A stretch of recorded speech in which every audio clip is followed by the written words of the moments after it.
భార్యాభర్తల మధ్య గొడవలు అనేది సర్వసాధారణమైపోయింది ఈ అవును. రోజుల్లో. అవును. పెళ్ళయి కొన్ని రోజులు లేకపోతే కొన్ని నెలలకి అన్యోన్యంగానే ఉంటున్నారు. అవును. కానీ ఆ తర్వాత ఏమవుతుందంటే వాళ్ళ మధ్య ఏదో ఒక రకంగా గొడవలు రావడం అనేది అవుతుంది. వస్తుంది. అది కాస్త విడాకులకు దారి తీస్తుంది. వాస్తవం. మరి ఈ సమస్యకి పరిష్కారం ఏమంటారు మీరు? అమ్మా, ఈ సృష్టిలో దైవశక్తి ఉందంత నిజమో, దుష్టశక్తి ఉంది కూడా అంతే అంతే నిజము. నిజం. కానీ భార్యాభర్తలు అనేది ఫస్ట్ వాళ్ళిద్దరి మధ్య వివాహం కాకముందే వాళ్ళ జాతకాలను ఫస్ట్ పరిశీలన చేయాలి. కొంతమంది ఏం చేస్తున్నారంటే జాతకాలు చూడకోకుండా వాళ్ళు ఇష్టపడేసి పెళ్ళిళ్ళు చేసుకుంటుంటారు. ఇది కొంతమంది ఏమవుతుందంటే పెళ్ళిళ్ళు అయిన తర్వాత విడాకులు అవుతుంటాయి. అవును. అబ్బాయిలో తప్పో తెలియదు, అమ్మాయిలో తప్పో తెలియదు. కానీ వాళ్ళిద్దరి మధ్య కొన్ని గొడవలు జరగడము, ఈగోలు రావడము, విడిపోవడము జరుగుతూ ఉంది. నేను చాలామందిని చెక్ చేసిందంటే అమ్మ, భార్యాభర్తలు విడిపోవడం మొదటి కారణము వాళ్ళ జాతకాలు వచ్చేసి సరి లేకపోవడం వల్ల. ఇంకోటి వచ్చేసి వారిద్దరి మధ్య అండర్స్టాండింగ్ లేకపోవడం వల్ల. అలాంటి వారు విడిపోయిన వాళ్ళు కూడా మన దగ్గరికి రావడం కూడా జరిగింది.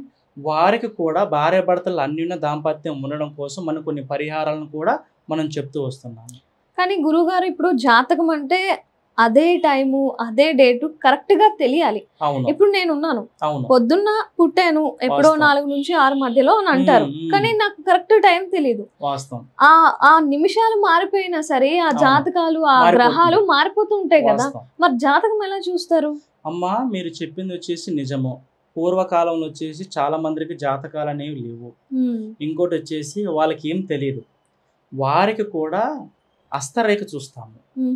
హస్తరేఖ ద్వారా, ముఖ కవలిక ద్వారా కూడా వారి జాతకాలలో ఏం జరిగింది, ఏం జరుగుతున్న విషయాలు కూడా మాకు క్షుణ్ణంగా మా తాతలు మాకు ఇచ్చిన వరం ద్వారా కూడా మేము చూస్తూ వస్తున్నాము.